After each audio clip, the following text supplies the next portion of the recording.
School board meetings are now open to the public, but the district will comply with Iowa Department of Public Health and the governor's recommendations as to gatherings and social distancing. To comply with the 6-foot distancing directive, the boardroom has been arranged to allow for 6 feet between attendees. However, as a result, it has the limit being placed on the number of individuals from the public who may attend in person. Capacity of the room for allowing for social distancing is 30 members of the public. Masks are required to be worn in the boardroom, but you may remove your mask if you speak. As with prior board meetings, you may access the board meeting remotely as well, but open forum will be in person only. Board priorities. I'd ask Director Klein-Jerome to please read the board priorities. Okay, sorry,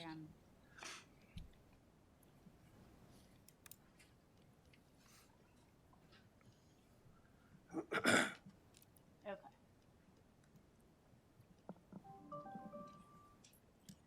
The Davenport School Board establishes the following priorities to ensure the academic success of all students.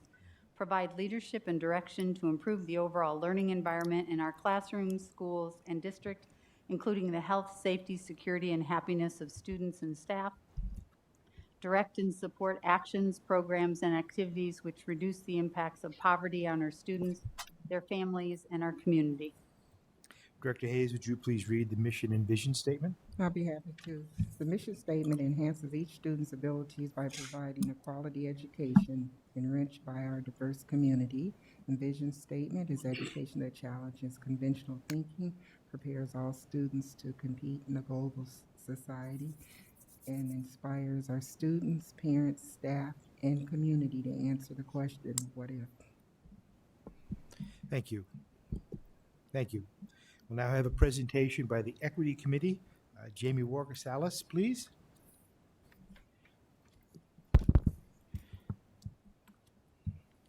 Good evening. We're actually the Davenport Education Association Multicultural Committee. We're actually the Davenport Education Association Multicultural Committee.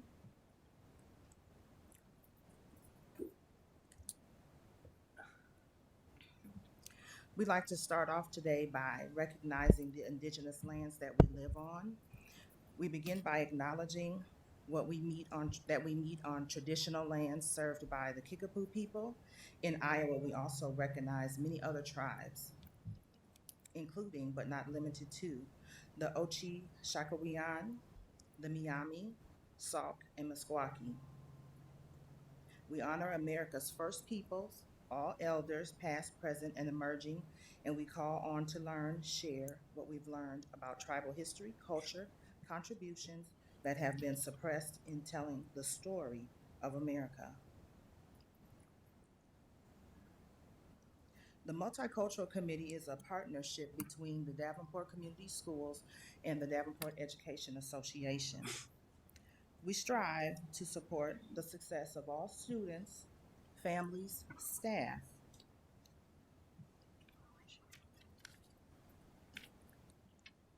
We have a few representatives of our committee here today, and they'll just stand to be recognized. Thank you.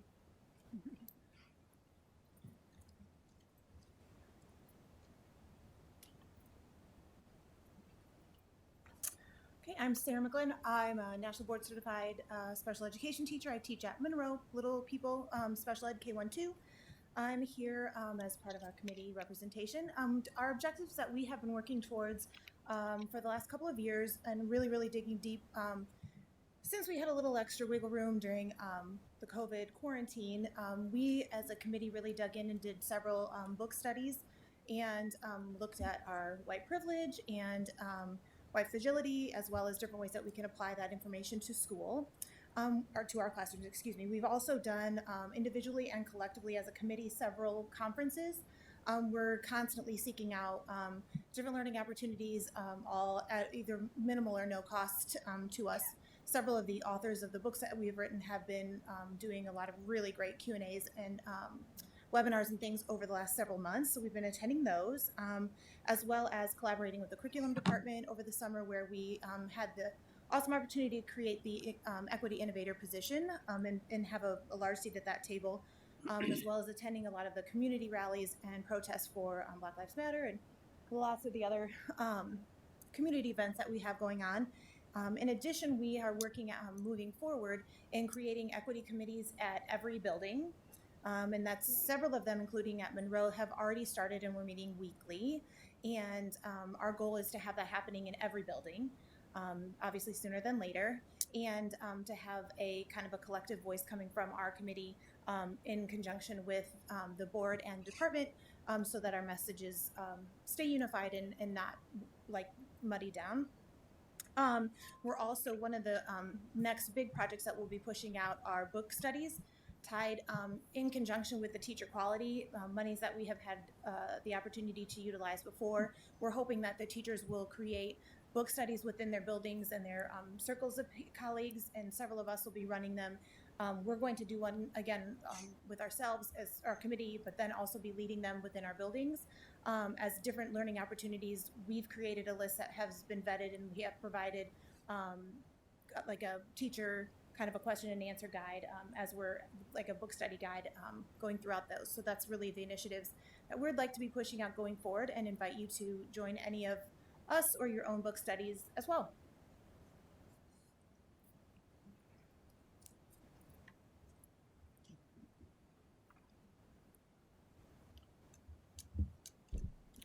Good evening. I'm John Keeley. I'm president of the Davenport Education Association, and I've been a teacher in the district for 26 years. Systematic racism is an unethical national practice that must end. To quote Henry David Thoreau, "It is never too late to give up our prejudices." Thank you.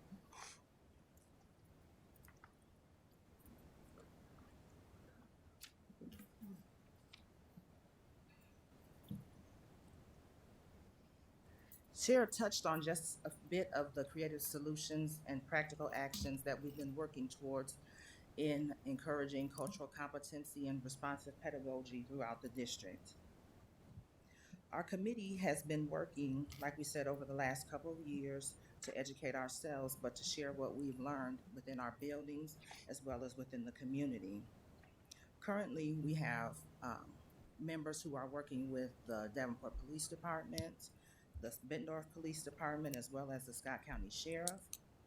We have also other grassroots organizations that are seeking grants and opportunities for students.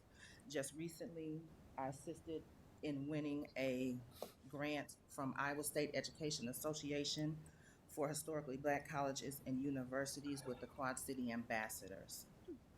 We're going to talk now about our ESL Community Network. But before I go, I want to make sure to introduce myself. My name is Jamie Walker Salas. I'm a 25-year veteran special education teacher, and I'm currently the TLCS Equity Innovator.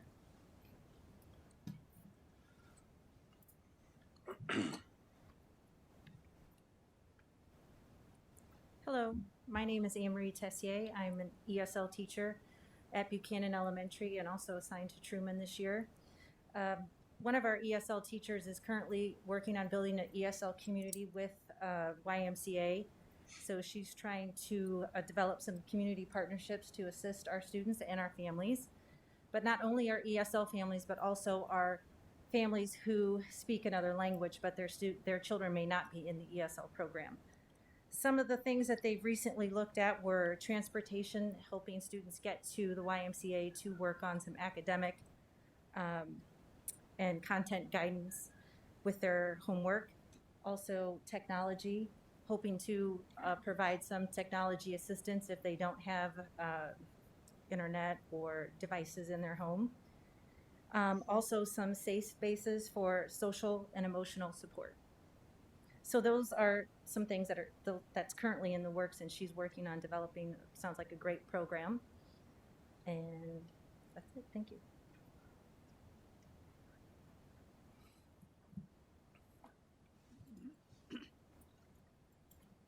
Good evening.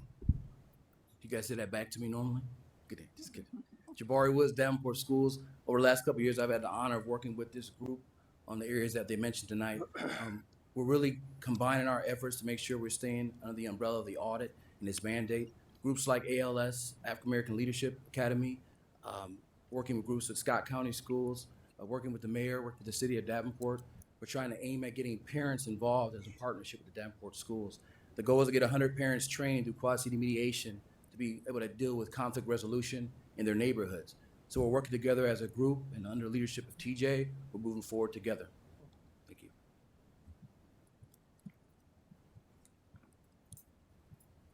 That concludes our presentation for this evening. Are there any questions from the board for us? Director Gosa? So you guys have committees set up in each, or you're looking to get committees set up in each building, and then I guess the superintendent might have to answer this. Is there a way for board members to be involved, or so that maybe when we do our board reports, we can give kind of a report or something like that? Is that Absolutely. So currently what we're doing is we have a few buildings who have already started their equity work. We have other buildings who are just beginning, and so we have different stages throughout the district. So I'm sure that we can find one that is ready to go, that would welcome you all to join. But through my equity innovator position, I'm currently going out to different buildings and working with them and their BSATs, and then we'll move towards the full equity committee.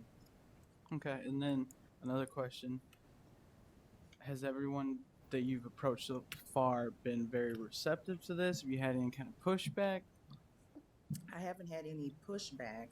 We are on the agenda at different times. So one of the things, as you know, our teachers are really working hard on the return to learn and the hybrid and the online only.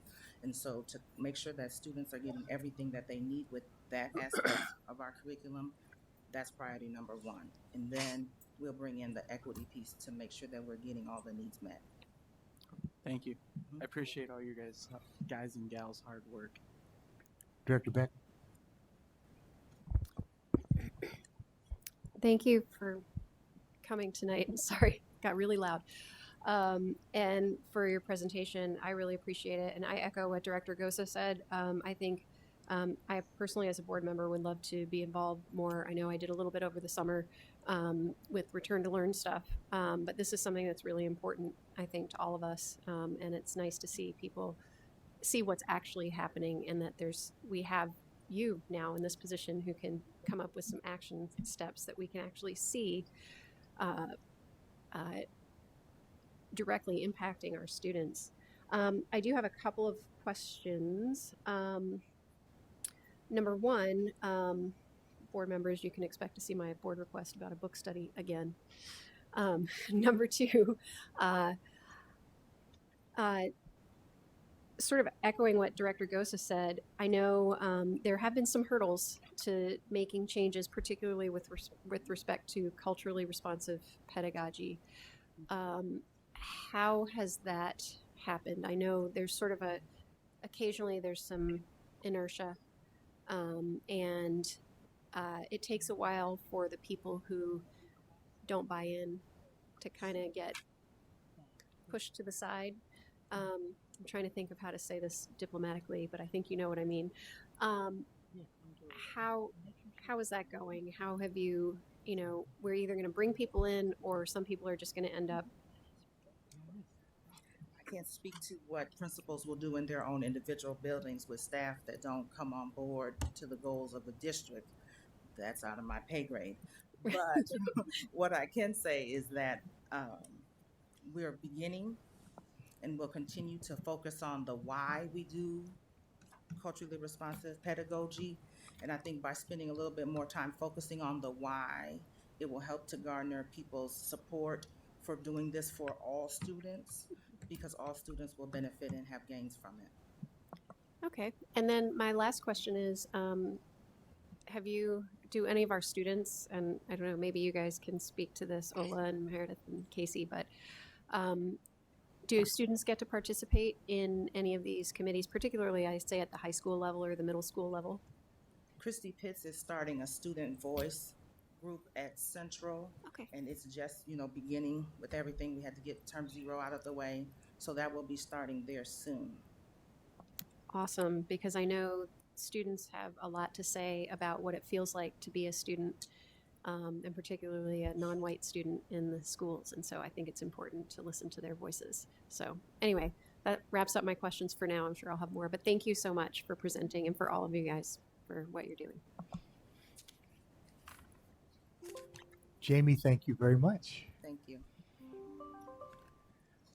Now have student board reports. I can go. Sorry. Sorry, I was finishing my notes. Anyways, it's Pull it lovely a to be little back. I'm just gonna jump right in. Pull it a little closer. Oh, sorry. There we go. Is that better? Awesome. So I want to start with the extension of the 0 term at the high school. I'm just giving it from a student perspective and just sort of how we experienced it as of yesterday and sort of what the general mood was. There was a lot of frustration, I think, and confusion, and I think a lot of that was due to a lack of clarity as to why, and I'm sure that there was obviously a very clear reason, otherwise it wouldn't have happened, as obviously most things do, but in just hearing stories of like how the staff meeting went and like what the reasons for it was just like, oh, 0 term is extended a week. We expect to see you back next week. What are we doing? Finals are over. And that's sort of where the frustration came in, because finals are over. What do we do now? There's no assignment. And so there was me in first period and all of my classmates, and we were like, okay, our class is over, and our teachers have to come up with this week of work now.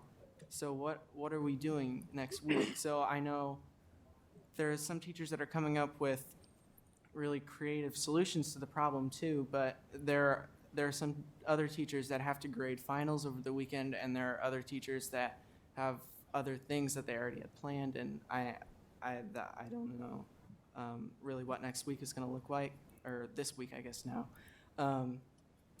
But there was just a lot of uncertainty, I guess would be the word. And then my next point would be the COVID-19 guidelines I've seen at North. Despite the fact that last week there were 700 new COVID cases, 211 in a single day, students at North are paying less and less attention to the mask guidelines.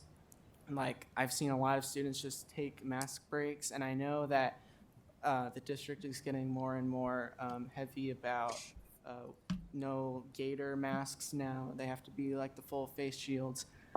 But I think students are getting tired of the masks, and I think that it has to come with some sort of push from the student body, some sort of like to get them I don't know how to get them excited about wearing masks again, some sort of way to be like, you're not doing this for you, you're doing this for other students. If you're not doing it, it's not only not cool for you, it's not cool for other students too.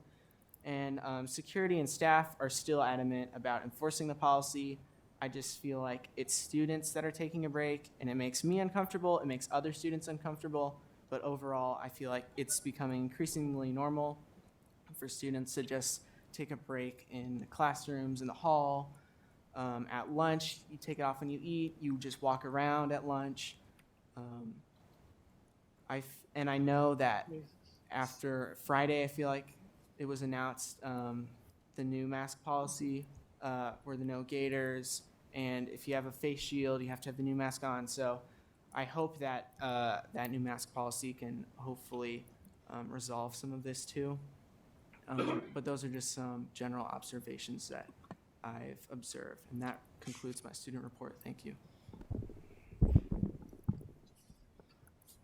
I'll take over. Due to some health concerns, I'm going to be opting to keep my mask on if that's all right. So I've got a lot of the same things to say as Casey. Obviously, as we get further into the term, I have also noticed that students are getting a little bit more lax about the mask wearing guidelines.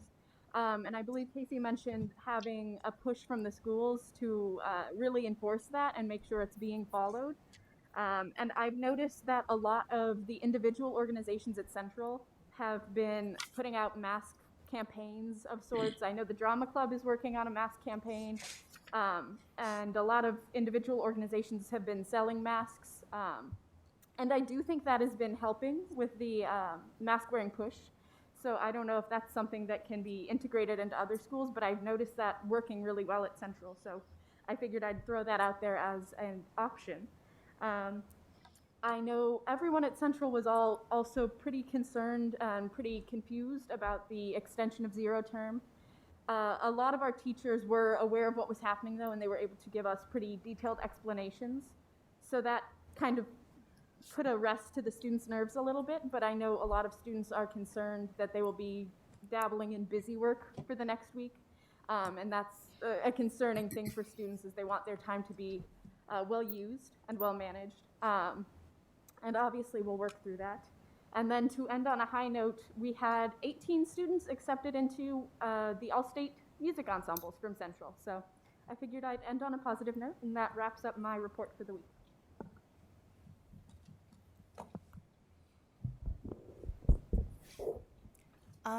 So for West, referring to the term zero extension, I think there has also been like a bit of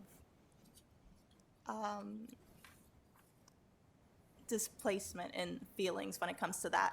But a lot of teachers have combated that with making the assignments fun or relatable. For example, in my Spanish class, we're watching a movie it's based on a singer who's Spanish. So it's relating back to the curriculum, but not like adding extra workload for us. For other things like show choir, I know that they're starting up their classes for show choir soon, so that should be interesting. So a lot of people are looking forward to that. In terms of mass, I think for speaking from my perspective at least, it hasn't been as big of an issue from like what I'm hearing with the other with the other schools, but there has been a lot of leniency is what I would say. But I think a lot of students are still keeping up with that. They're still pushing the whole wearing masks because they have their own experiences with it too. But yeah, things have been interesting is what I would say. But not much has happened yet this week, in my opinion. It hasn't been too eventful, but it's also been a little insightful on how people are dealing with everything that's going on. So, yeah. Thank you very much for those board reports. Board reports. Director Gosa, tell us about Hope. President Potts and I attended the Hope Time Capsule event with the city of Davenport, but I think the superintendent's going to report on that, so we can talk about that a little more. But our students did a phenomenal job, especially the Central student that sang the national anthem was like, wow. The drum line as well as the cheerleaders and the dance teams all did a great job. They even had the mayor dancing on stage, so I thought they did a pretty good job. And they weren't afraid to speak, and I think Jabari did a very well job putting that together. You look a lot smaller when you're sitting down there. When you're up on that stage, you're a big guy. And then Wednesday night, I attended the annual RSAI meeting, which started at 4:30 and went till 8 o'clock at night. Where we went over the 2021 priorities, which I had Mary send the meeting minutes out to everybody, so you guys would all have that. Otherwise, I think that's all I have. Anyone else? Bruce? Director Postian. On Tuesday, Karen and I attended the finance workshop, went over the authorized budget, line item budget. This was attended by staff and Gary Sinclair. Also, Karen and I met with Superintendent Snakeloth, Lisa Cruz, Patty Schroeder from the IASB, and Bill Decker, who's here this evening also from the AEA. And we are trying to work out a routine for the Finance Committee. And I think we're going to get more feedback, Superintendent Snakeloth, on that as time goes on. Karen, do you have anything to add? Nope, that's good. Director Hayes. Just wanted to announce, a few people are aware of it, but there was huge controversy last year with the sale of the Lincoln Building. And I just want everyone to know publicly that right now they're in the process of doing trials with 10 students that are being tutored there by St. Ambrose students. Since a lot of them are having problems with their schoolwork, that they'll be over there from 10 to 2. Lunch will be provided for them, and just kind of assist these students. And it's not been determined as of yet if they will go a full year, a term, or what will happen, but in time it will increase. So just kind of FYI, the building is still used to assist in educating students. Okay, there have been no requests for open forum, so we can move to the consent agenda.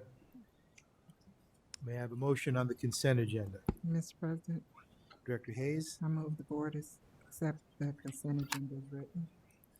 is there a second? Second. Seconded by Director Beck. Is there any discussion?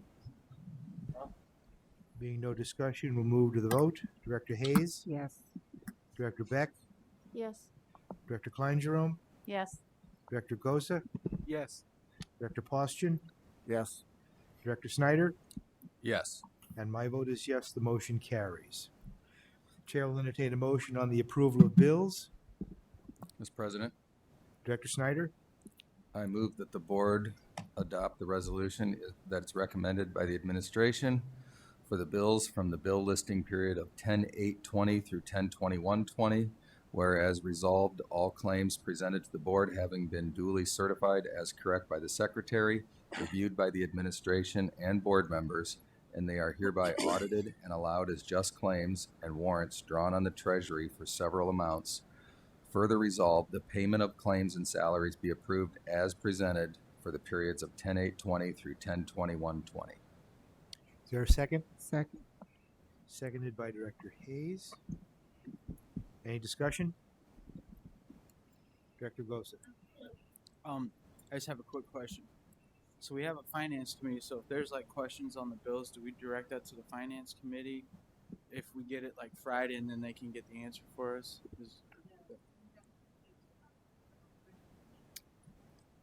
Okay. Sorry, what was that? But we did have that discussion at our meeting as far as Finance Committee reviewing all the bills. Yeah. Is that what you're referring to? Yeah.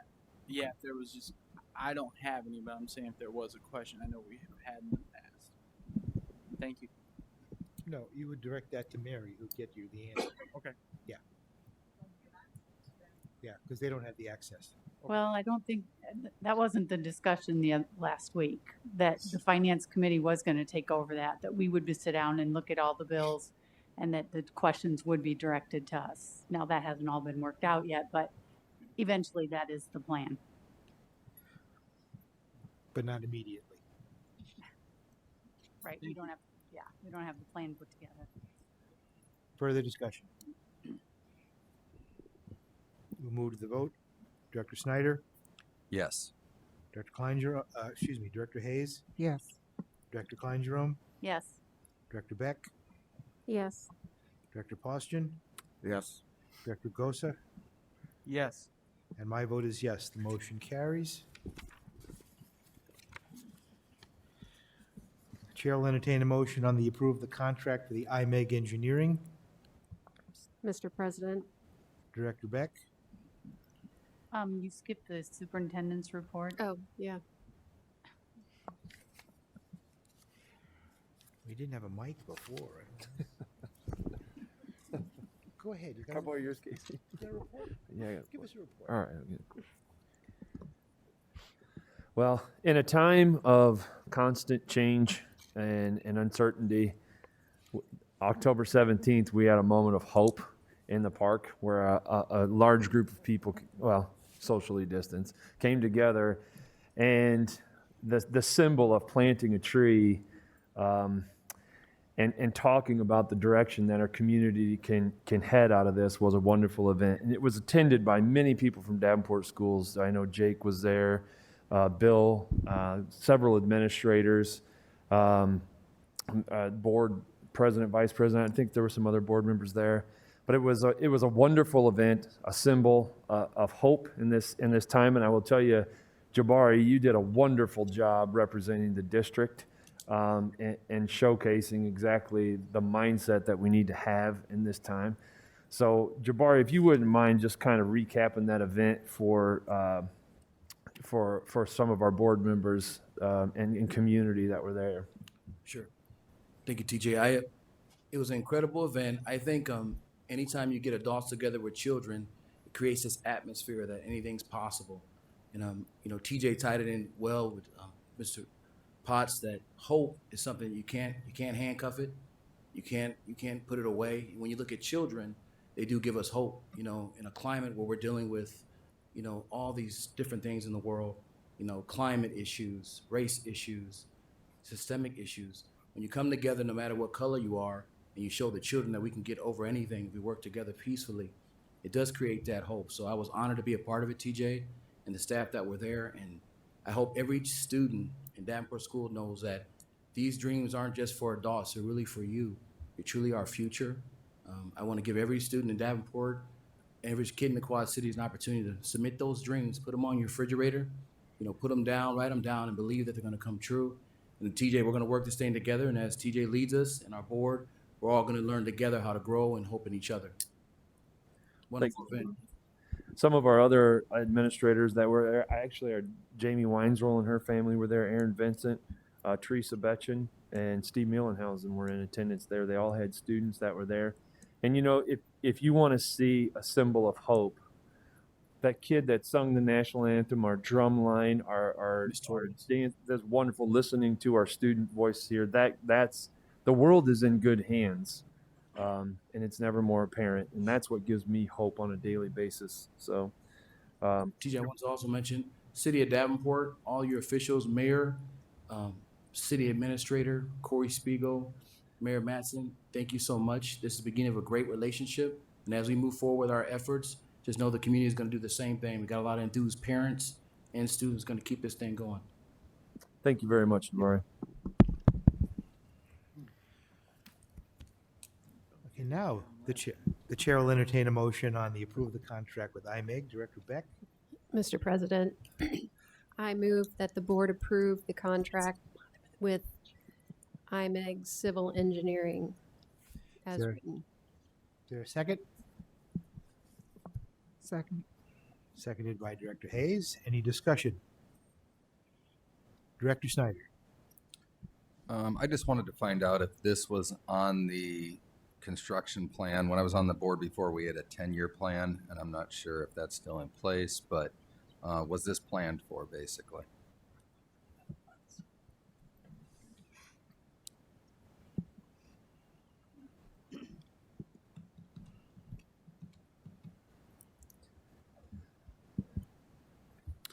I don't have the plan right in front of me right now, but I do not believe it was on the plan. It was looked at probably about a year ago as something to fix because of student safety and staff safety. There's a lot of holes around the building, concrete that's out of place, tripping hazards.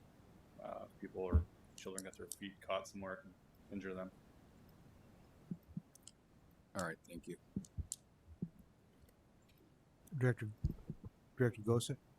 The only question I had, the plans that get drawn up for this stuff, they're ours. We own them, right? Because before we didn't, and then we would always have to have them pay to do new plans. Because I think this includes some playground equipment too. Yeah, we should get the plans. We should get a hard copy of them. Okay. I think it says there, and we get an electronic copy and a hard copy. Okay. All right. I just wanted to check on that because that hasn't been our process. But if we're paying this kind of money, we should own that stuff. I understand. Yep. Okay. Thank you. Director Hayes.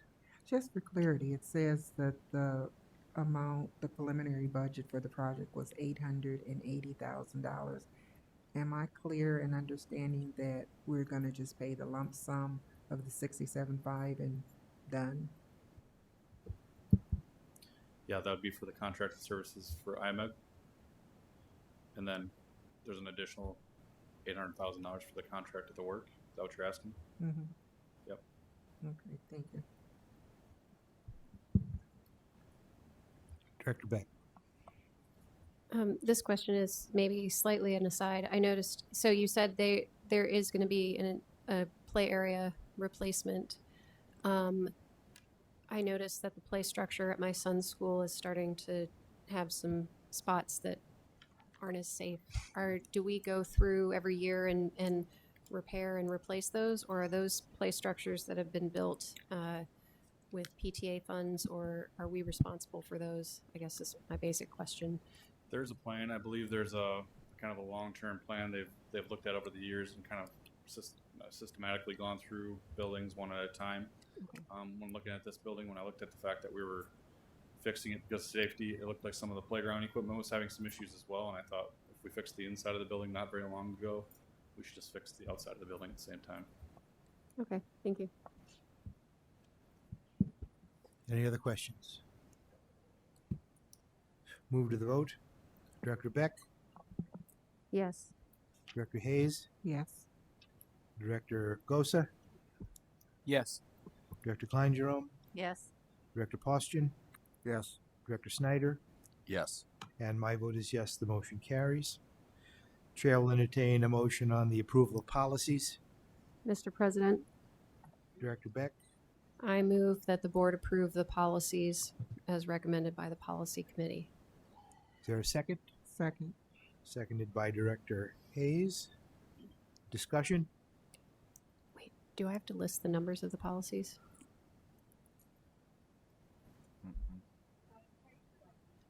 Okay. So I'm going to just list the numbers so that they're in the record. Okay. Policy number, they're still Davenport numbers, 602.3, policy 401.45, 408.1, a new policy 106.01, and 103.02, along with supporting documentation. And I believe that is, oh, no, policy 401.01, policy 401.42, and supporting documentation. And those are the policies that I'd like to entertain a motion to approve. Is there any discussion?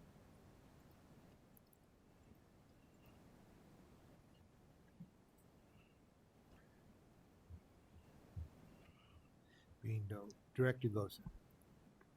So Bruce, Allison, and I are all on the policy committee. That's why we never discuss any of this, because we have a long, in-depth discussion. But I don't want it to feel like no one ever discusses anything. But that's why the three of us don't, because we're usually in that meeting for a couple hours going over all this stuff with whichever department head is responsible for that area or whatever. So that's why I don't ask questions on policies. We'll move to the vote. Director Beck, Yes. Director Hayes, Yes. Director Postian, Yes. Director Snyder, Yes. Director Klein Jerome, Yes. Director Gosa, Yes. and my vote is yes, the motion carries. We'll now move to discussion items. We're going to have a report on third grade reading data. Corey, there you are. I'd like to, before Corey gets started, I'd like to kind of do some front loading. When this data was originally being presented, Shane Williams, Corey, and our team decided that it would probably be best if we started putting into the continuous improvement process inside of here. So they've done a wonderful job integrating in the continuous improvement process. And so that also stands for the database decision making, which is one of our citations that we're going to talk about a little bit later today. But this way you can start rooting yourself into exactly how should we be evaluating all things. And so this is kind of a preview for your own mindset, how we plan to establish routines inside of our district for reviewing programs and determining their effectiveness. So thank you, Corey. Thank you. I appreciate the opportunity to be able to share our kindergarten through third grade literacy data with you. I know you've requested that, and I'm glad that I'm able to do that. I also have Bonnie Acey here with me, who is the program director for elementary curriculum instruction, and so she'll be helping with this board report. So TJ did a great job of, oh goodness. Mary, I scrolled down. There we go. Okay, TJ did a great job of giving the overview of the continuous improvement process. And so the Department of Education adopted the continuous improvement process to be utilized with every school improvement thing that we do, right? In our schools, all the way from the state legislation when they put in certain programs for best practices, as well as what we're doing at the local level. And so the outcome of that is to improve student outcomes for everyone. So it doesn't matter if we're looking at finances, we're looking at math data or reading data, we need to do it with this idea of continuous improvement. And it is a database decision method that starts with determining what your current status is. So there's 5 steps in the process. As we look at data, we utilize analyzing and reporting our data process with our principals, with our teachers, and we really do a good job of doing many pieces of this process. So as I'm sharing this with you, we're going to highlight this process, and we're going to talk about areas that we do a great job in and areas that we do need to improve in. So determining your current state, there's questions that we need to ask ourselves as we're thinking about any pieces of data that we're looking at. What is our desired state, and what is our current state? Where do we want to be, and where are we currently, and where's that gap between our current state and our desired state? And so in Iowa, we have Iowa Early Literacy Healthy Indicators. And when we look at universal screening data, which is what you have, we're going to be looking at today, we need to see how healthy is our core instruction, that universal instruction level. So indicator goal 1 and 3 are what we look at when we give our benchmark assessments. We want to ensure an indicator, our healthy indicator 3, that 80% of our students screened are at or above benchmark. So they're proficient readers. We also, in indicator 1, need to first ensure that have we screened 95% of all of our students. And we in Davenport do a great job of meeting that benchmark every year. And this year, with all of its extreme circumstances, from online students to hybrid, we were able to meet that healthy indicator 1. We were able to screen 95% of all students, kindergarten through 3rd grade. When you're looking at healthy indicator 2, it's progress monitoring of students who are below benchmark. Healthy indicator 4 is ensuring that if students are at benchmark, that they stay at benchmark at proficiency in the fall, winter, and also the spring. And healthy indicator 5 and 6 are looking at interventions, ensuring that we're able to, students who are below benchmark, that we're giving them the right interventions in place. So this aligns in our desired state to our teaching and learning plan goals. Healthy indicator 3 is that goal that you also see in our teaching and learning plan, our continuous, which is 80% of our students who are screened will be at benchmark. We add on there that we also want to see a 10% increase from the previous year. As we look at this data, you're going to see we're not at 80%. So that 10% increase is a lofty goal to get us to what we want our desired state to be. Those two goals are talking about fast literacy screeners. One is talking about early literacy and CBM, and the other one is using a universal screener called A-reading. Those healthy indicators 1, 2, 4, 5, and 6 that we talked about previously are really the things that ensure that we can get to that bar of 80% of our students are at benchmark. So what is our current state? So in the 2018-2019, you can see the data in front of you. This the screener is given 3 times a year. So in the fall, you see that in blue. We give it in the fall, the winter, and then also the spring. Kindergarten and first grade data is based on the FAST early reading screener, and there's 4 subtests within that screener. And so those 4 subtests are concept of print, sounds, letter names, and letter sounds. And how students do on that, there's a benchmark for that in the fall. The data you see there says that 48.1% in the fall of 2018-19 were proficient.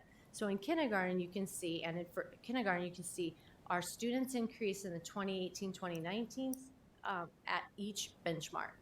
In second and third grade, the data we're looking at is based on, for 2018-19, is based on the FAST CBM screener. So that is a reading fluency screener that is a predictor of reading comprehension. So for 2018 and 19, this was our Davenport default screener that was reported to the state. So you can see with this data that we did not meet what that desired state is of 80%, but we showed a lot of progress in kindergarten. So that takes us to 2019, last year, 2019, 2020. You can see in this year that we did not have spring data due to school closure. So we only have our fall data and our winter data to look at from last year. But you can see that we showed, again, that increase in kindergarten, a slight increase in third grade and in second grade, and it was a little stagnant in first grade. So that takes us to the 2020-2021 school year, this school year. And like I said before, we were able to get 95% of all Davenport students assessed in the fall. And we did change our assessment for this year in second and third grade. So kindergarten and first grade, whether they were online or hybrid, we gave the early literacy assessment, the early reading assessment. But in second and third grade, we switched to the A reading screener. That is an adaptive assessment, so it's a computer-based assessment, but it's also a strong predictor of reading comprehension and how well students are reading. It was easier to administer that assessment, and many districts across the state went to the A reading screener because CBM is a one-on-one assessment. So this year, to get to that 95% of all students screened, we had our literacy coaches calling families, working with them. We had many students. If you were here about three weeks ago, you would see families coming to the administration center, setting up appointments so we could get all of our students screened in K1. Okay. So here is our 3-year fall data percent proficient. So I showed you the last 3 years. You know that this year we changed to A reading, but we really only have 3 years of the same screening window to really do a comparison on. So as we look at our fall data, there's a lot of things in our current state. We know that where we need to be. We know what it is. But we did an analysis and noted that there's a lack of explicit foundational skill instruction in spring of 2020. We know that due to school closure. I know that Dr. Beck sat on one of our Return to Learn subgroups, and we talked a lot about what can we do to ensure that we help our students with those foundational skills. So when you look at this data, something should really pop out to you, right? And that would be the first grade scores. You can note that drastic difference, right, with first grade fall scores compared to when they were in kindergarten, right, or any of the other years. So our focus this year was really on ensuring that we were doing good pre-assessments at the beginning of the year, ensuring that we're giving that explicit, direct instruction to our first grade students. As you look at second and third grade, you can see that the foundational skills are more securely in place for those students, and they're better able to maintain that reading proficiency. This is similar to data that we're seeing across the state. I have this just as a slight comparison with our Mississippi Bend AEA region. You can see that in K6, when you combine all the proficiencies for Mississippi Bend, it was 70% in the fall of 19. That dropped to 63%. Across Iowa, it went to 61%. So we're very close with that, similar kind of drop in nature. And then in first grade, that was the most extreme drop with the Mississippi Bend AEA. And of course, we are part of the Mississippi Bend AEA, but even across the state, percent proficient for first graders was at 47% in the fall. So there's definitely a gap between what we want our current state to be and our desired state. You should have in your board packet a set of data. Do you have a data table that you can pull up? I can pull it up for you here.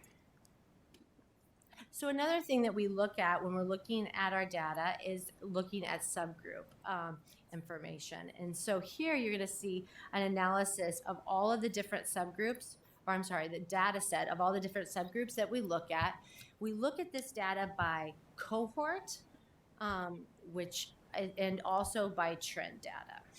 So as you're looking here, the trend data is we're gonna look at kindergarten across time. That's gonna talk about how our trends are doing. So if you look at kindergarten and first grade, you're gonna note that all subgroups started the year at a higher proficiency in the fall, again, this is fall 2019-2020, than fall of 2018.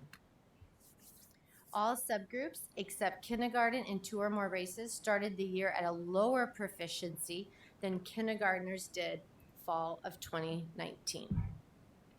When you're at second grade, the trend data is a bit inconsistent across subgroups. So you can notice that 2018-19, some increased to 2019-2020, and some decreased. There were some inconsistencies there.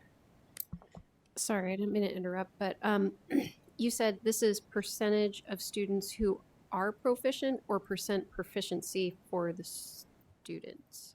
That is the percent proficient in second grade on the fall screening assessment. So percent of all students proficient in the fall. Okay. So if I look at that in second grade, I can say that in 2018-2019, 51.4% of all of our students were proficient. Thank you.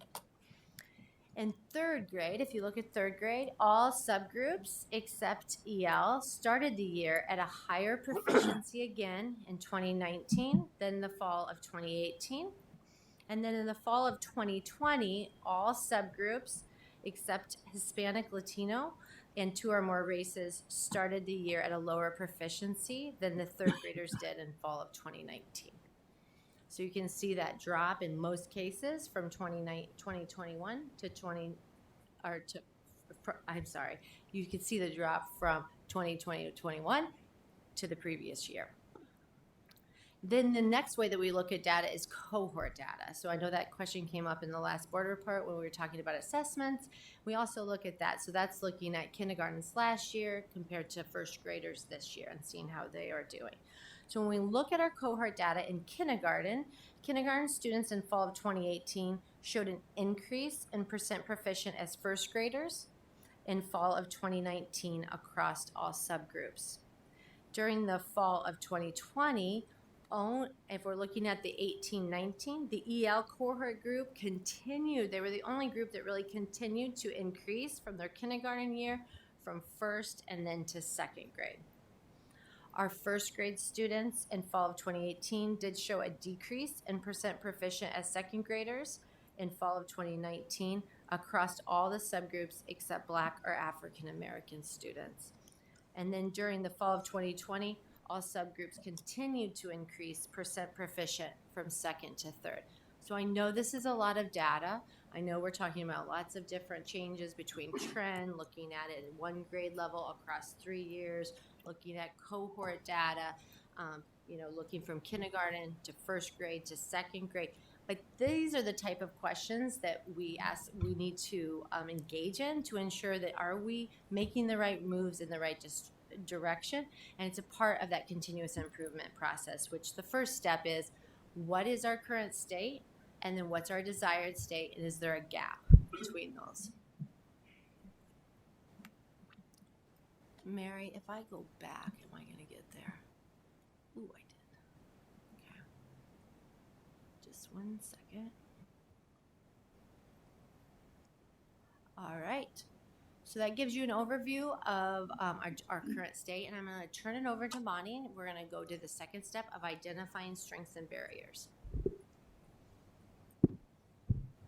Okay, so step number 2 looks at identifying strengths and barriers. With this step of the continuous improvement process, we want to ask, what are learners' strengths and barriers at the universal, at that core level of instruction, and what are the needs that must be addressed? And so when we first ask what are learners' strengths and barriers at that universal core level, we have a lot of strengths that we want to celebrate. First, once those foundational skills are consistently taught at the early grades with fidelity, what we're noticing is that those students in the later elementary grades are able to maintain that proficiency. We saw that in our data that Corey just presented. We know that we have a research-based 95% curriculum that provides that explicit instruction in phonemic awareness and phonics. And we have ongoing professional development in those key early literacy areas of 95% instruction, Lexia, EAK, which is enhancing alphabet knowledge. We sometimes call that letter a day, as well as those class-wide interventions. In addition, we have ongoing building visits that help us monitor those key pieces of early literacy for fidelity of implementation, which then help us to determine what are our next steps for professional development in the areas of foundational skills. Some barriers that really come into play here are understanding that missing that explicit foundational skill instruction with that 95% did show in the spring of 2020 that caused our students to decrease that proficiency in the fall. And that was not consistent with the trend data that we have seen in previous years. We also know a barrier is that our Wonders core reading program, what we use, really does have it's weak in its explicit instruction with phonics and phonemic awareness, which is why we have had to supplement the core. We know that that is an area that we're going to have to look at moving forward with any curriculum adoptions because we have had to supplement Wonders with that 95% Lexia and letter a day to help fill in those holes. So just noticing those strengths and barriers helps us to develop our plan. And so you'll see that step 3 of the SIP is to create a plan. And so when we're creating a plan, we want to make sure that we're asking those important questions of how will universal tier needs be addressed and what are those priorities. It's important to note here that we're not creating a new plan. Please know that we are consistently refining and revising this plan. We've been doing this for over 3 years with this data. So when we're looking specifically at how are we going to address the universal tier needs, this is in regards to those early literacy key areas of 95%, class-wide intervention, Lexia, and that EAK. And so with those, we want to make sure that we are creating a plan of implementation with fidelity, and that's just to ensure that we are providing professional development, aligning our resources, and monitoring those pieces with fidelity. So to do that, we wanted to kind of put in a format for you that shows we're going to continue to do these pieces, focus on these areas, and take away something off their plates, not focusing on this. So when we're looking at 95% group, that is our core instruction. We will not be using the wonders piece of phonics within that program. With implementing class-wide interventions, we'll be focusing on that protocol from CREST and VPR versus just those isolated strategies that a teacher may use in intervention. We'll focus on Lexia Core 5, that personalized learning in the 6 areas of reading, versus maybe another selected online program that a teacher may choose. With the EAK, that letter a day, that's going to be our focus of instruction versus Wonders that has a letter a week that they focus on. So then we are ready. We have our plan in place, and we'll continue to implement these actions by asking ourselves these questions. So we're at step 4, implementation of the actions, and we want to look at how are we doing? Are we doing what we said we would do with fidelity? How will the implementation of the universal tier be monitored over time? This is definitely a celebration for us, and I think it's really important to look at, again, those key areas that I talked about with EAK, Lexia, 95% class-wide interventions, and then that really key piece of fidelity through the site visits. You can see that these actions in the table are laid out over time to show you the progression that we have done to make sure that these are embedded in our everyday universal core instruction. So for example, with 95%, in the 18-19 year, we started with training that began at that core level of implementation. The following year in 19-20, we continued with that implementation and training in 95% as our explicit core curriculum. And then this year, just knowing the impacts of COVID, knowing the need for accelerated learning, we adjusted the pacing to ensure that all foundational skills were explicitly taught to ensure that our students would have that essential learning. We also have 6 training and coaching days provided by 95% consultants to use this year as well. Okay, so the last piece in the continuous improvement process, and again, this isn't something that's just done one step at a time. It's continuous, and meaning that you're doing 5 as you're creating your plan, as you're ensuring that you're implementing those actions. But we need to know, are those actions working? And as there are pieces, and this is of K-3 literacy data that we have done really, really well. We have really isolated that we know we have some weak phonics and phonemic awareness, and you saw the changes from 2018 to 2019, 2020. We have some extenuating circumstances with this new year, but we need to continue. This is an area, a citation for Davenport. It's an area that we need to give close attention to and continue our improvement efforts. So in implementing and seeing if those actions are implemented or we're assessing it, we can say, yes, we're doing okay. We're ensuring that professional development was targeted specifically to 95% group and intervention protocol. We can also say that, yes, we provided coaching in Lexia Core 5, and we put our resources and our time and efforts into those things, and we know that our teachers are getting the professional learning that they need. We're not there yet with our K-3 literacy data. We know what our current desired state is. It's 80%. We need to continue to use the continuous improvement process to assess the impact of our actions, to know which ones have the most leverage and what are the other things that do not. So we're definitely continuing to use this process to get better. So with that, I'm going to close this board report and open it up for questions.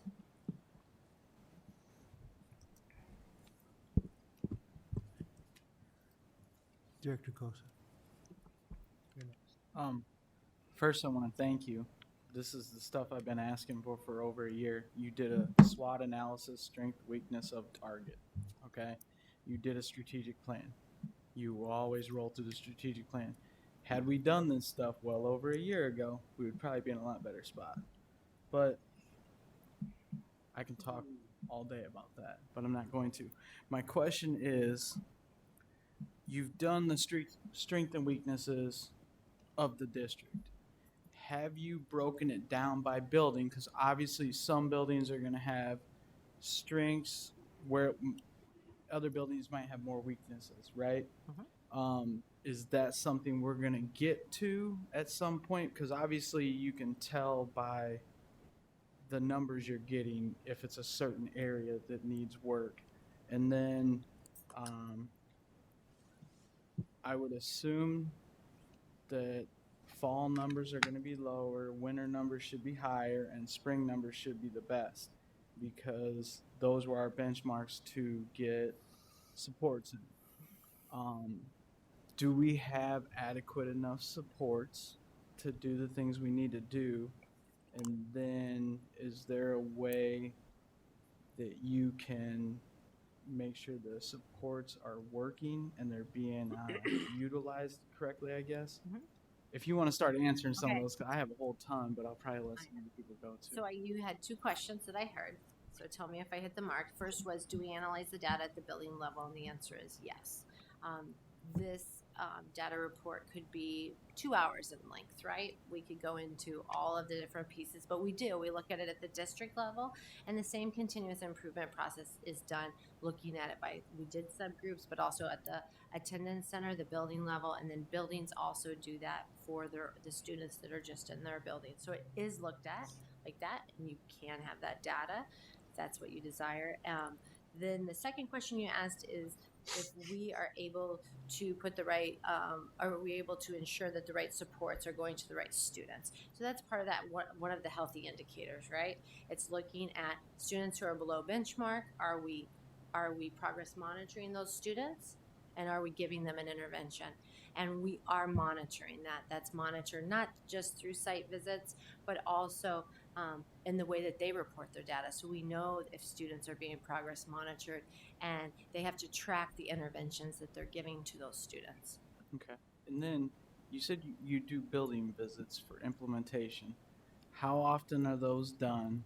And then if you do find coaching opportunities, how soon do you revisit that? Like, so me and my job, I cover 13 locals. I check on each one every month. One, I might need more support, so then I hit them twice a month. Does that make sense? It does. So this is a unique year, right, for site visits due to COVID. But in the past, we would go out at each benchmark, try to, at least twice a year. And sometimes if it's not, it might need another visit just to say, you know what, we gave you some ideas, some supports, and it's about support. Just the state has the same model of differentiated accountability. Everybody needs something different, just like students do in the classroom. So those supports are given to buildings with what they need. During this time, we do a lot with video conferencing with our teacher teams, with our our CTTs, to ensure that they're getting what they need to. Okay. I'll ask one last question. I'll let the other board members go, and then I'll probably have some more. With the data, I am certain you're able to target a certain building that might need more supports than others. That might need more, obviously, right? Because you're keeping track of the scores, and those might change a little bit if the student goes to a different school or you have a teacher goes to a different building. Or I understand there's a lot of factors in that, but the way you're going to collect the data, I imagine you'll be able to target the specific. I mean, almost probably right down to the teacher and student. That, I mean, I would assume, is that kind of how this is going to be set up to do? I'd take a crack at that one. So the state system is actually set up that way for buildings to be named comprehensive, and in that goes a deeper dive. They're also allocated more resources towards that building. They're formerly known as Senate dollar School in Need of Assistance. Now they call them $103. And with that comes more frequent visits. With that becomes more oversight. And so that this process is really ingrained in getting just at exactly what you're talking about. We have buildings inside of our own district that do layer on more supports, and those supports typically come from the AEA to coach through that continuous improvement process. And so an example of that would be a couple of our buildings, AEA would more frequently go to those buildings, and plus Bonnie and Corey's teams would go and frequently check to see for progress and understanding, but it's really more about a system to being put in. So I would say that that's really our state system that's really addressing that. Individual teachers, performance is typically done at an evaluative level by the administrator. Thank you. I'll let some other people go now for a little bit. Director Beck, and then Director Klein-Jerome. Thank you, guys. I asked for third grade reading data lots of times and I got it. Yay. And in case people out there aren't aware, the reason we look at third grade reading data is because research shows that students are less likely to have some of the discipline problems, drop out of high school, things like that later on if they're reading at third grade level at the end of third grade. And that's kind of nationally. Anyway, so I have several questions, but I've distilled it down to 3. Number 1, the English language learners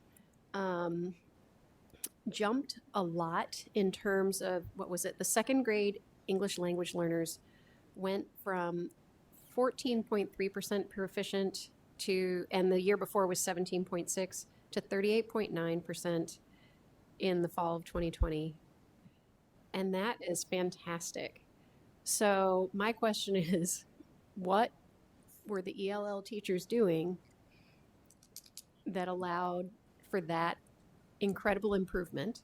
And if we see something like that and we can identify what they're doing, how are we able to roll that out to other schools and other places? So that's looking at the trend data. So Yeah, it's in the looking at different group of students for 3 years, which is important to look at. It is an anomaly, I would say, in the data, but we do need to investigate it because it could be a strength, right? And that's that's the second step is what is a strength? So that could be something that is a strength. If you look at the cohort data from 1920 and then to 2021, it did also increase. So there's another strength to look at. And so that's a model of the process that we do when we look at the data. I don't have the answer about what exactly they are doing, but we do need to investigate that. Okay, thank you. So number 2, I remember when, I think the Wonders curriculum has only been around for just a few years, right? 7 years. What am I thinking of? Maybe I'm thinking of Treasures. Was that? It was before Wonders. That was before Wonders. Okay. Has it really been 7 years? Yes. Okay. Yeah, it is 7 years. Okay. Anyway, so I guess I know no curriculum is perfect, but how do we end up choosing a curriculum that has something that seems to be kind of a glaring weakness? And I'm not blaming anybody. I'm just curious as to how that might happen. And I know nothing is perfect. I mean, I choose textbooks and they're great for everything except for that, right? So unless you make your own. So how does that work? So yes, Wonders was adopted 7 years ago. It is a strategy-based basal reader. What we really need is a standards-based reading program. So that, and at the early years, what are those standards? It's phonics and phonemic awareness, and Wonders is a package, right? And it's aligned through strategies. It doesn't work it works for probably a lot of readers. It doesn't work for all readers. And so we've had to, over this process, analyze the fact that, you know what, in our early readers that are starting out, they need a strong phonics and phonemic awareness, which is what got us into creating the plan to enhance Wonders with that direct instruction in phonics and phonemic awareness. It's definitely not perfect because it's taking away a piece, right, of a curriculum and putting this into it, but it needed to be done. And so your question was, how did it happen? It's an adoption process that is heavily relied on teacher recommendations. And Wonders is a very similar to Treasures that was had in the past. I can only speculate that might be why it was chosen. Okay. I guess like I said, nothing's perfect. So, and sometimes these things you don't figure out until you implement them and you say, oh, wait, this is not delivering this. And someday I'm assuming we'll investigate when we need to change curriculum again. But I hope we stay with Wonders for a little bit longer so we can kind of see the data moving, we're not comparing apples to oranges. My last question is, what efforts are we doing to build inclusivity into this? So for example, in the Wonders curriculum, how many of the images and the stories are people of color? How many of the test questions are about people who are not white Iowans? What are we doing to make this a welcoming curriculum? Because I know kids are going to read when they see people that look like themselves. So can you speak to that a little bit? And that gets at our disproportionality. So when we adopt curriculum, we look at it with a rubric. I believe it's called EQUIP, but I can get back. Do you want to fact check me on that? Because I'm not too sure if that's the right acronym. But part of that is looking at multiculturalism. So, and then it's a rubric that you're going through. You're looking at pieces of the curriculum to see if it has those elements in place. When we did the adoption, the teachers did go through that rubric. So there are areas of growth that we can do within other areas of our curriculum for sure to ensure that balance. And we've changed some of that at the 4th and 5th grade level to ensure that not only are students seeing images of children that look like them, but they're reading stories by authors, right, that look like them, and they're seeing images of from other backgrounds than predominantly, white America.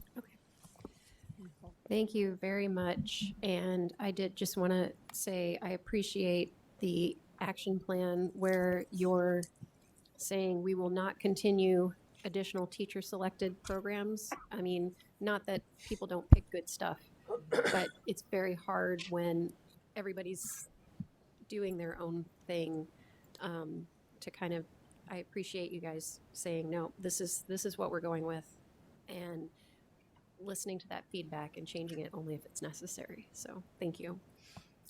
Before I go to Karen, I just want to get an opportunity for a clarification. You used four terms so far in your presentation, and I just wondered if it would be helpful if we had a definition of those terms: phonics, phonemic awareness, comprehension, and fluency. Okay, so and now Bonnie is going to tell me if I'm giving you the right definitions. She's putting me on the spot. So phonemic awareness, I'm going to start with that. Phonemic awareness is students understanding the sounds, right, that make up the words. Phonics is the pronunciation of those sounds, putting those sounds together and blending them. So that would be your phonemic awareness, and your phonics, and comprehension is understanding what you're reading. Fluency is the rate at which you read orally.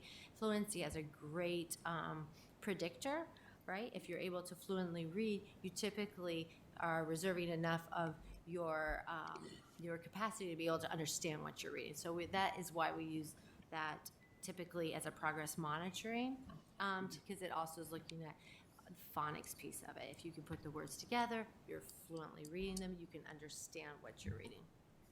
Does that help? Yeah, phonemic awareness, that's what we used to tell kids, sound it out. Did I do okay? Perfect. Okay. Sound it out. Yes.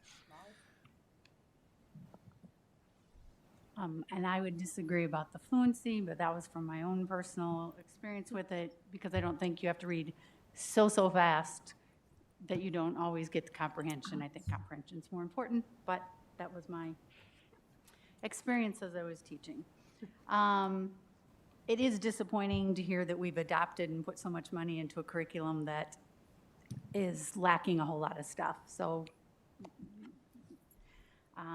that being said, I appreciate the fact that you realize some of these things aren't working and you're willing to dump it.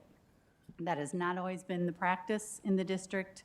So if it's not working, we just kept doing it and adding more and more and more. So it's nice to hear some things are being dumped that shouldn't be used. I know we have a lot of people, reading coaches, TLC people, who work with teachers but do not work with students. This seems, when I saw the first grade scores, and I understand why, you know, they missed a whole lot of school, it was alarming to see the numbers. Is it time we take those TLC people, reading coaches, and say, okay, you're going to work with this little group of first graders and give them a whole lot of one-on-one or two-to-one? Like, this is critical. And I would rather see them working with kids than working with the teachers at this point, just to get those scores up, get their reading down, give them that foundation that they've missed. And if they're only going to school 2 or 3 days a week, I don't know that we can rely on a computer to be able to fill in what they missed. But you've got the people there, if you're willing to redirect them and say, here, you're going to work with this little group of little people, and we got to get this under control. So you're modeling part of the continuous improvement process, right? That's part of identifying potential barrier, right? And are we, when we look at that, are we creating a plan where we're putting our allocations and our financial resources to ensure that we're getting the intended outcome? So I hear you.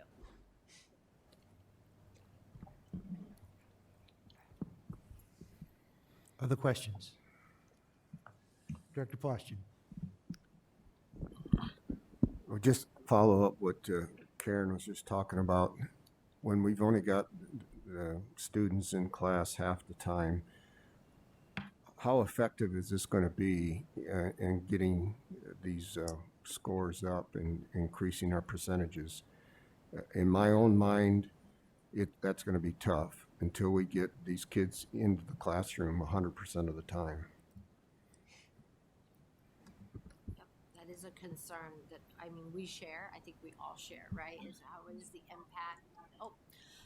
That's a concern that we share, I think we all share, right? It's about how is COVID addressing learning loss, and how can we negate that? What are the things what kind of, supports are we putting in place? And so our efforts are focused on the student when they're in front of us, and ensuring that we're giving them the best direction when they're, even when they're at home.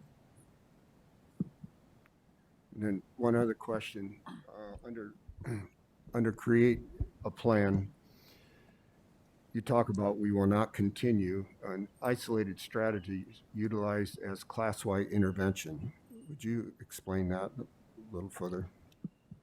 So implementing class-wide intervention is something that when you look at your data and your students are below 60%. So in a class of 30 kids, right? 60% of those students are below benchmark. And you're not just giving each individual kid a little something. You need to do something for the whole class, because we all need it. They all need it. It's good for everybody right now. And so in the past, teachers would use a lot of best practices to do something like that.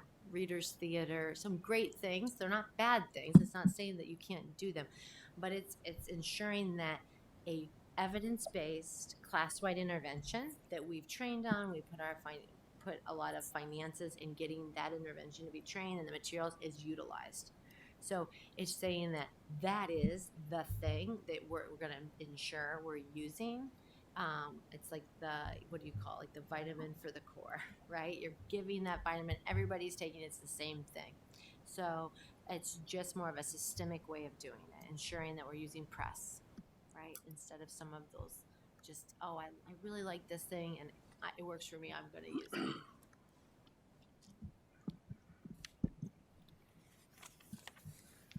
Director Gosa. I think I only have one this time. My question is, how far along are you with your plan on implementing this and making sure this is done so that when we get the spring numbers from this year, we're up to 80%? So it's a continuous plan, right? So it's something that we're doing. It's how far along? I gotta remember, your questions trick me. You need to say your question again. So you're putting together a plan. Yeah. I mean, you got the numbers right now. The fall, it's 59.6%, or whichever chart I'm looking at right now, which that's well below 80. So where are you at with the plan that you're putting together to address these to get these scores up? Like, are you in the beginning stages, putting sticky notes on the wall, trying to figure out what we need to do? Where are you further along than that we know what resources we need and we're going to start filtering them out? No, we're further along than that. We're implementing the plan, but we have to see with the hybrid schedule, what are the additional supports that certain schools, certain classrooms need. So I wouldn't say that we're just creating the plan and we haven't done anything. The first step is ensuring that 95% of our students are screened. We have that data now. Now we know the students that we need to ensure are being progress monitored. If our teachers need more support with that, that's where we're focused on, right? And then those class-wide interventions. So we just got our data back 2 weeks ago, and now we're implementing those actions, providing support as we see how our students are doing when they're progress monitoring. So we're along the way. Okay. All right. Thank you. Any other questions?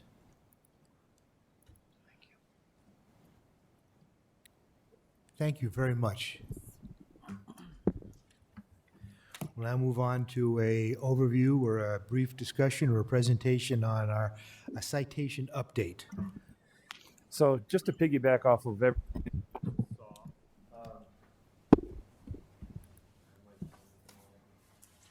Man, oh, there we go. Amy doesn't want you to say. So one of the key things that are coming up down the road is the K-3 literacy in our district in terms of citation.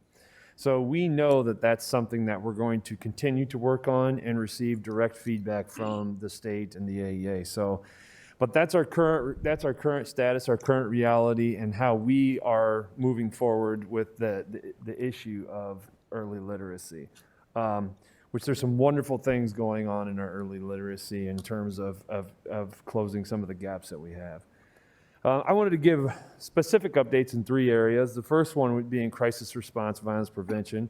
Jake Klipsch and Corey Guy are working very closely with Shane Williams on the what of CRVPT and also a timeline.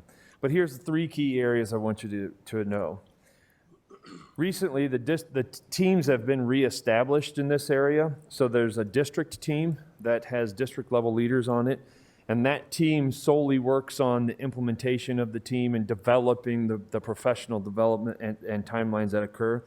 There's also a principal team that looks into what does this look like as it rolls out into our buildings and to our students. And then there's a community team. The community team, I would say, is probably the one that has been meeting the most frequently, and the other 2 are going to be reinvented or regrouped in the next couple of months. The community team recently just met, and it was a wonderful meeting. We're seeking feedback and input from our community stakeholders on how to best move forward. A schedule for the rolling out of the crisis response violence prevention in our buildings and in our district is being developed right now. It's probably in the final stages of vetting, which has the plan beginning planning beginning tomorrow from.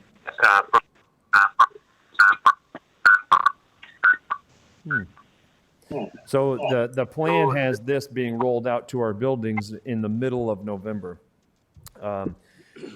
And from there, getting out to our students and families. Those are our 3 main points from the crisis response violence prevention. I think it's very important, the number 2, very important to notice that we're beginning to start to input the continuous improvement process in everything that we're doing. And so the idea of this is how we look at data, this is how we look at finances, this is how we look at anything, this is how we look at our long-range facility plan, here's how we begin to operate in our questions, and it is continuous. That work is being led by Shane Williams and Tara Parrish inside of our district, and right now they're beginning to wrap a process around what does it look like in every single one of our citations, and what does that look like from the school board all the way through our system. So when we are looking at finances, when we are looking at student data, this is how we look at those items. And the third piece is a financial update. I was very proud that our board members came. We had originally scheduled for them to be there in the morning, and they wanted to stick around all day. So I tip my hat to you for that and really appreciate it. It was very beneficial for you to be there, experience that work with us, and you really jumped in and really did that. And I'm excited about the direction that we're heading. The entire cabinet last Tuesday met, and we had some training from Gary Sinclair. Because as you know, you just heard two wonderful educators stand up here and talk. But when we got into education, we wanted to work with phonics and phonemic awareness and things of that nature. But it's also very important for cabinet members to know and understand our budgets. And so Gary led us through a wonderful finance workshop. And then from there, Kent had already given the report about our newly formed finance committee and how that's going to work. Kent, I think you said something that hit the nail on the head. We are going to be establishing routines that allow our school board members to get the information, to ask questions. When we are presenting the bills and different items, you guys will have a knowledge and an understanding to begin to answer those questions. As we broke for the day, our administrative teams went and worked on line item budgets. And I want you to think about a line item budget as everything in our district in a line item. And so from that day forward, we've been really digging into what are our building budgets, what are our administrators, pairs, what are those things costing us? And then that way we're going to be able to make much better decisions moving forward. So right now, the finalizing of that line item budget to know the exact current reality that we have is being worked on.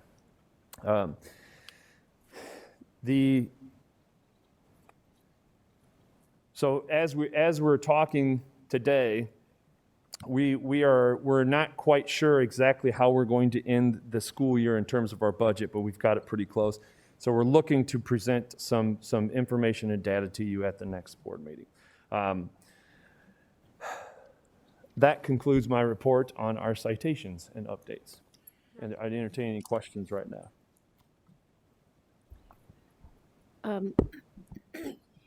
You mentioned the crisis response and violence prevention. We have a team basically of like district admin, principals, and community.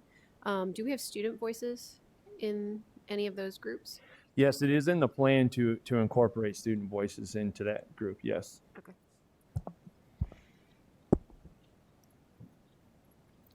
They're actually going to be an absolutely critical part. They know when violent events are going to happen. They do not want, maybe Meredith, how about we let you speak for yourself? So I think that's a fantastic idea. I know Central, and I think one of the other schools in the district have already implemented the MVP program, the Mentors in Violence Prevention program. And I know I was one of the founding members of that, and that it's not necessarily something you do with prior knowledge of an event, but it's more of a preventative measure. And so a group of students goes around to the freshman classrooms, and we sort of brief them, and we say, this is what you should do if this situation should arise. This is what you should do if this situation should arise. And we take those preventative steps. And I think that student voices would definitely be useful on that kind of board, because we do have the insider experience. Thank you very much. Other questions?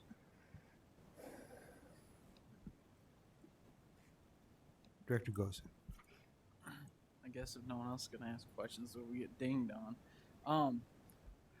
How are we looking for the citations? I mean, is it really good progress? Is it kind of stagnant? Are we, is everybody on board with doing this, that we need to get this done? Is there any pushback, anything like that? So I will tell you that, and Bill Decker is going to come up here in a second, but I will tell you, there has been incredible progress made towards launching the movement for our citations. To give you an example, I know Shane and Corey and Jake have been working tirelessly at this crisis response violence prevention plan so it can be rolled out. The work that's been done so far has been outstanding. Has it rolled out yet? No, but there's a plan to roll it out. That's the progress that we need to continue to show. Another example is that our HR department and our finance departments are analyzing our entire system at how we report things and changing it and tweaking it and putting in routines that will allow us to have a better dashboard sitting at this table. Those things are happening at a very rapid pace. So those are two examples. The progress that we are making needs to absolutely continue, and it cannot slow down. But I believe the progress that we're doing and the direction that we're heading is going to be is heading in the right direction. I'll leave it at that. Okay.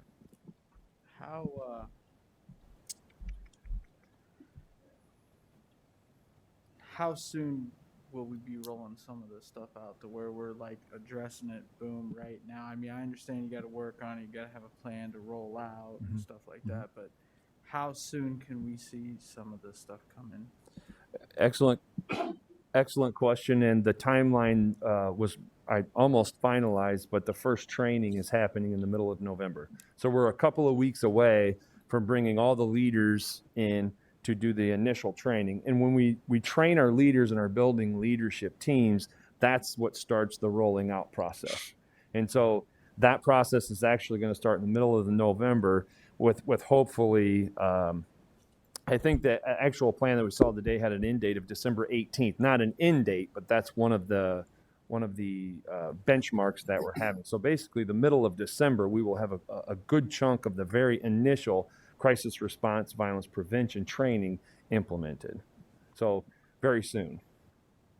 Thank you. One of the other citations that we're going to talk about here in a second is our board training, which is another thing that we've made great progress on. I know that you two have been working very close with that. I didn't mean to, while I was saying that, I think Allison raised her hand. So before we get into that, I guess yeah, oh shoot, where was I going? Oh, yeah.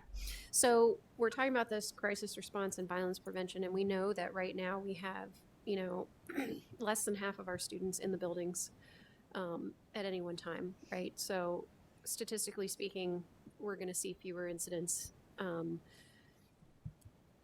just because. What are we building into this?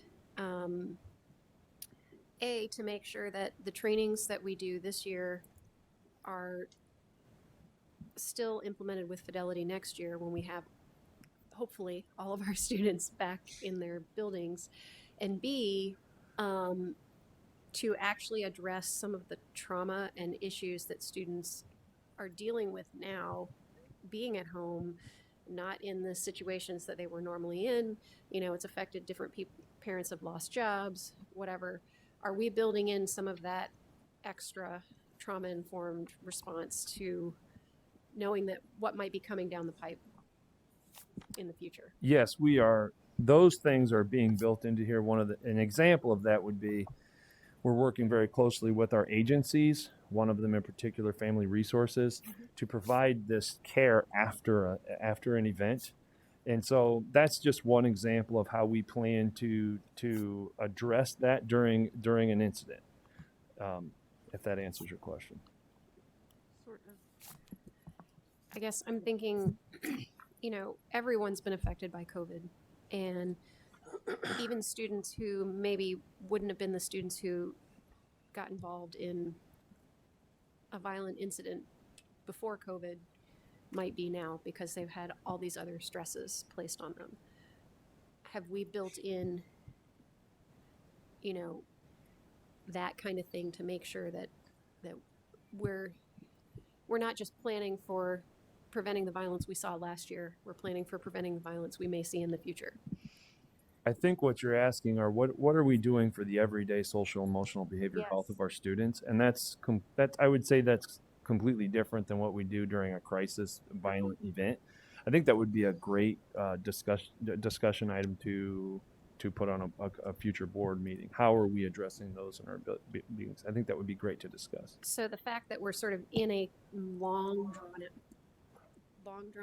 drawn out crisis would be more of a basic social, emotional, behavioral health rather than this type of thing here. Okay. And then my other question, I don't think I heard you answer. What are we doing to make sure that the training that people are doing now is still implemented with fidelity next year, or theoretically when all of our students are back in the building? Are we going to do a refresher? Do we have onboarding? All that. So in the improvement process, that is actually baked into the cake of the plan that they have.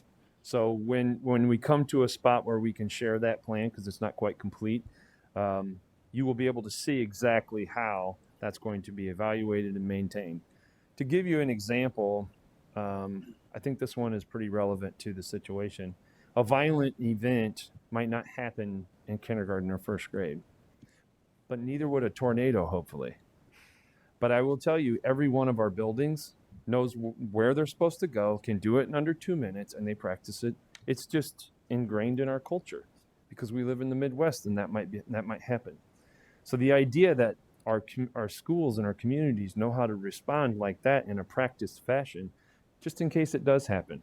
We are very trauma sensitive to how we respond to our students, and that we have a plan and we practice that plan, and it's talked about. And that is actually brought up inside the plan. That's one of the big changes that you're going to see moving forward. That is a part of every action, the database decision making, So that's something that you should see moving forward. It's mandatory.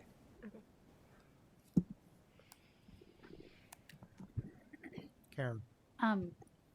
I realize we no longer get a vote on the report, but I know that early on, TJ, as you took over, many of the cabinet members put many hours into putting down the evidence and the data that the state was looking for to begin with. So has that report been turned into the state? That's a very good question. And so the tabs along the bottom of that report, the October and November and December have been added into there. And we're going to begin working to put together the October report. And so when we go and do that report at the state board meeting, the plan is to share that with you guys before we go up there. We recently had a sit down to review exactly, okay, what would go into this slide, what should we use as evidence and things of that nature. And so that's something that we're doing to move forward. The reporting. So we're going to continue. We're going to hold with August and September that we've put in there, and now our specifically directed actions with Shane and Bill Decker. We have evidence, like example of a piece of evidence for your board training will be this calendar right here and the dates that we met. So that's actual evidence that will be linked in there. We are continuing with that, and that is how in the future how we will report, do a status report for you as well. So we are making progress on other areas, not just the crisis intervention. Absolutely, but that is number one. That Right. is our number one focus right now, and we are working on our HR evaluations. All of those are 100% complete.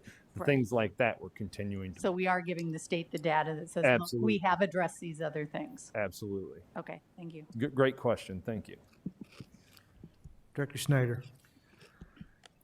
Kind of tailing off of Dan's question where, he asked, are we making progress? I heard a lot of I feels and things like that to where within the district, but have you received any feedback from the state where we're at in their eyes? So on the Monday and Friday meetings that Bill and myself have with Dr. Lebo and Amy Williamson, we have to update everything that we've accomplished that week.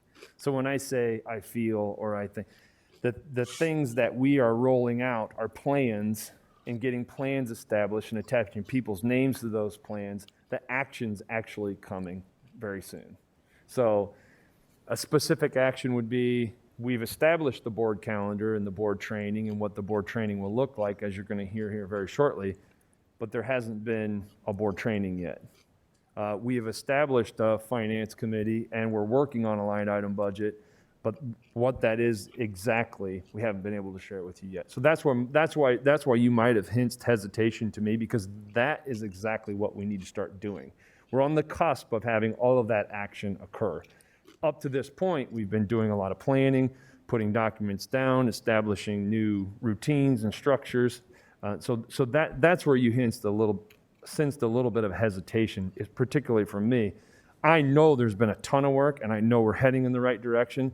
But in terms of what have you got accomplished, I would say that all of our plans are set to enact. That's kind of probably the hesitation that you sense.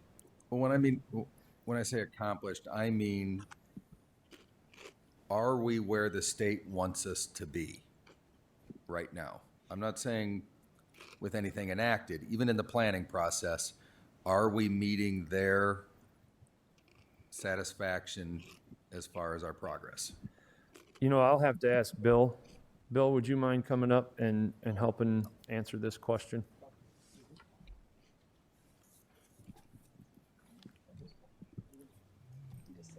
So as TJ said, on every Monday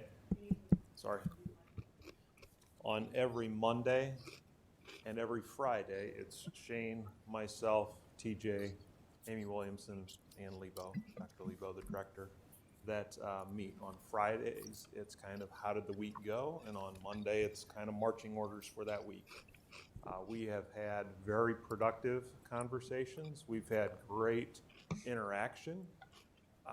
So as far as anything informal writing of saying, yep, you guys have checked that off, you've checked that off, no, we haven't had that. But I believe that Shane would back this up. I think TJ would back it up. We've gotten very good supportive dialogue of this is what's happened this week. Okay, that's good. That's where we need to be.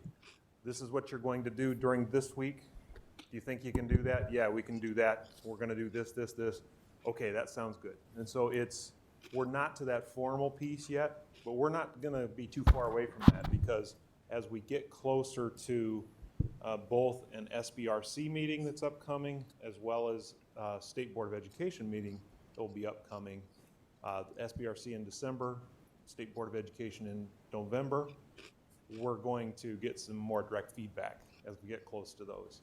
But I believe that my own opinion is we have been very productive. And it feels like we've done a lot of work.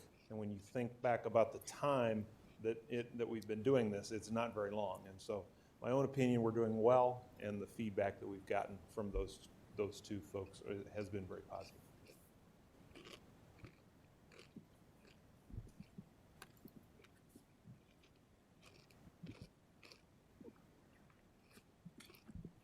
Anything else? Okay, we'll move to an overview of board professional development schedule.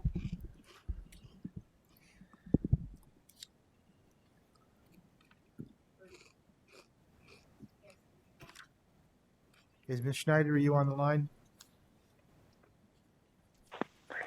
Hi, yes. Can you guys hear me okay? Yes, we can. Great. Thank you so much. So hope everybody's having a good evening. I'm Siobhan Schneider, Policy and Legal Services Director for Iowa Association of School Boards. And I was asked by my team here to give you guys a little bit of a rundown of the what we've put together for as a Davenport IASB Board professional development schedule.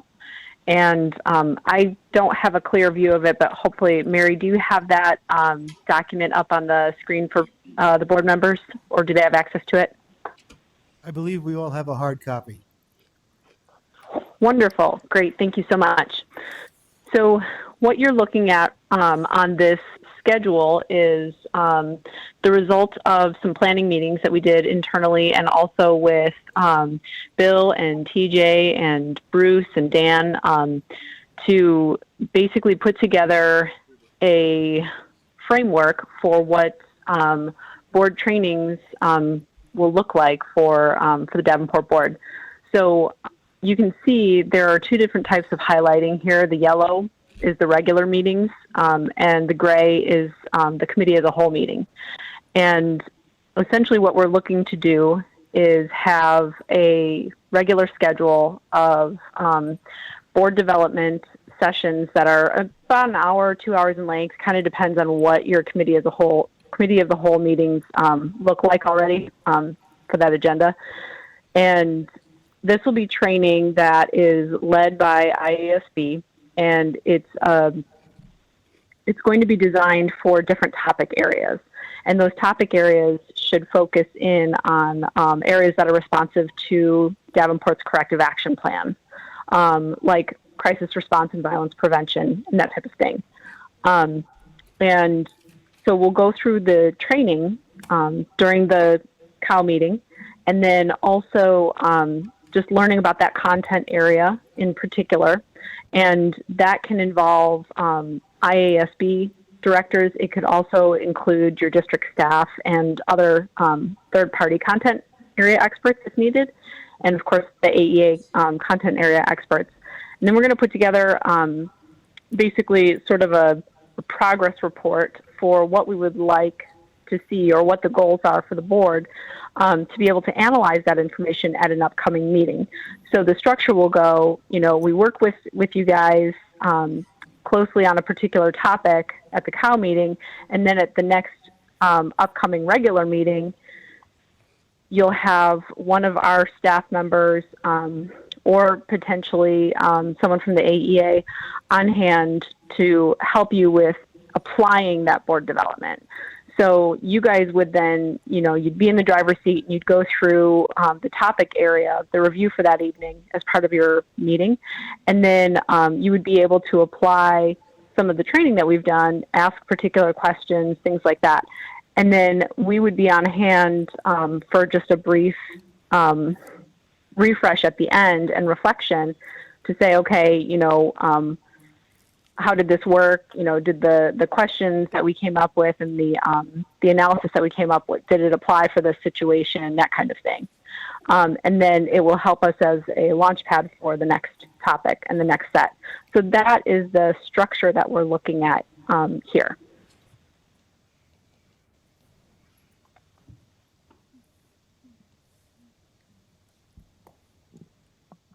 Are there any questions, comments from the board? Director Beck. Hi, Siobhan. This is Allison Beck. So when it's the committee of the whole, is that the entire committee of the whole meeting is dedicated to a topic that involves database decision-making? We'll learn and then we prepare? Is that how I'm understanding these? So that is a great question. And my understanding from talking with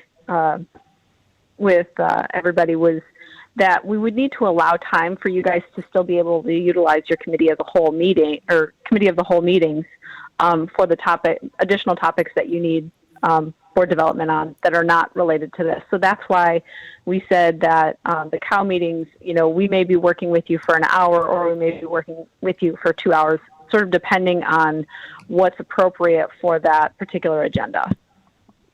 Okay, and so each time we work with you in a COW meeting, though, it'll have each of those 3 bullet points. Is that correct?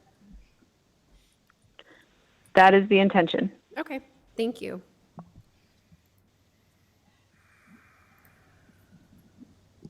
Director Foster. With these meetings, will there be any overlap with what's going to be presented at the IASB annual convention? That's a great question. My question is, do we sign up for the convention, or are we going to see some of the same materials at our meetings? Well, thank you very much for asking the question, Director Poston. It's a loaded question because since I work for IASB, I would tell you, you should sign up for all of it. But to be more specific to answer your question, I would say that the purpose and the intention of this board training is to be very specific to your district, to the needs of Davenport, and to be responsive to the corrective action plan that you have in place. So it would be very appropriate for that. The IASB annual convention is going to have 20 different education sessions going on, and they will be a little more generalized. They won't be as specific to your district, but they will cover a lot of the topics that you guys will be covering because these are concerns throughout the state. Thank you.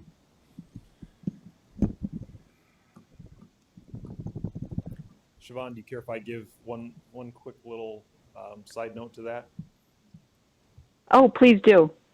You know, it's interesting to make a comment like this because this is such a different conference, but I would assume that the content of the conference, even though it's a virtual conference, won't be significantly different than a normal conference. And in a normal conference, what you would see are presentations from districts across the state. And basically, it's a presentation that's given by a district board and administrative team that have done something well enough for the IASB to believe that that's worth learning to other people. And I think there would be a high correlation between the board actions that you would be able to see in attending IASB sessions and what you will then, this Mike's got me twice already, I'll try to keep getting it further away, sorry. And what we would be covering here at this table. So I would highly recommend both, and I don't work for IASB.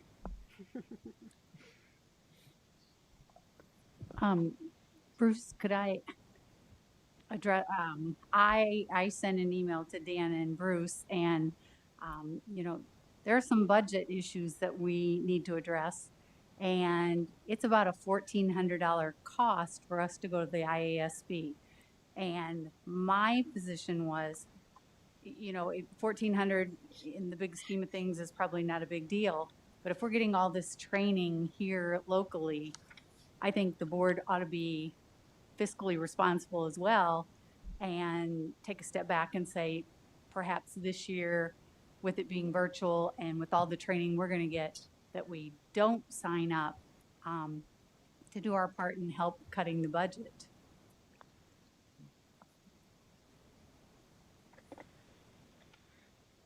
That might be a question that would be worth TJ and myself bringing up at one of our Monday or Friday meetings to get some direction from the Board of Education. The Department of Education. I think, you know, you would want to be sure that that was viewed in the right way, where it didn't become known that there were no board members from Davenport that attended the IASB conference and have that taken in a way that would be negative. So I think we could bring that up and maybe bring some advice back to you.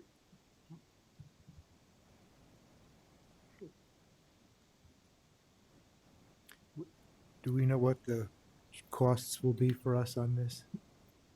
There are not costs with this, aside from just very, very basic costs of IASB, some travel time and expenses if they're going to be here in person, but very minimal costs. Okay. Any other discussion or questions? Director Beck. So first of all, I really appreciate you guys doing this. I've been on the board for 3 years and we didn't get anything like this when I first started. So 2 questions. Number 1, are we going to be able to, I mean, it's a lot of information and I appreciate the fact that we're going to have some practice out of it.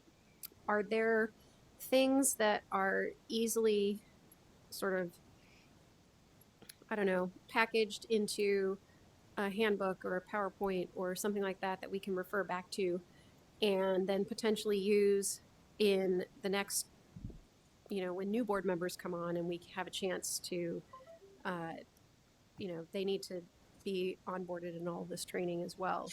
Are there going to be sort of some little things that we can use as refreshers and sustainability, I guess is the word I'm looking for?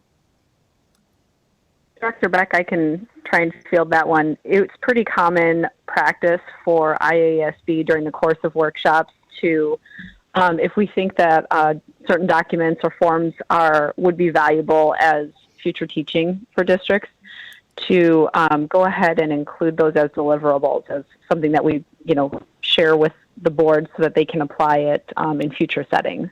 So that would be pretty common practice for our workshops. Perfect. Thank you, Siobhan. Yeah. Anything else?